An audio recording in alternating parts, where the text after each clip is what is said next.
বদরের ময়দানে এই পাশে কোরাইশ, এই পাশে মুসলমানেরা। বিশ্বনবী জালামি ভাষণ দিলেন, তোমরা দেখতে পাচ্ছ এটা বদরের ময়দান না, এটা আল্লাহর জান্নাত, ওই জান্নাতের দিকে ছোট। বিশ্বনবীর কথা শোনা মাত্র সাইয়েদনা উমাইর ইবনুল হুমাম বললেন বাখ বাখ, মানে চমৎকার। বিশ্বনবী বললেন মা ইয়াহমিলুকা আলা কওলিকা বাখ বাখ ইয়া উমাইর, আমার এই কথা শুনে তুমি কেন বললা বাখ বাখ?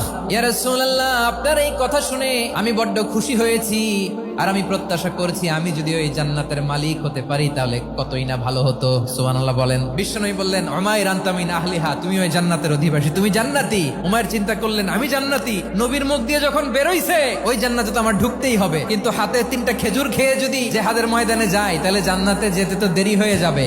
এই চিন্তা আসা মাত্রই খেজুর 3টাকে তিনি ছুঁড়ে মারলেন, তলোয়ার বের করে আল্লাহু আকবার বলে বদরের ময়দানে ঝাঁপিয়ে পড়লেন। আল্লাহর শত্রুদেরকে কচুকাটা করে এক পর্যায়ে শাহাদাতের সুধা পেয়ে নিজেও জান্নাতি হয়ে গেলেন। পড়েন সুবহানাল্লাহ।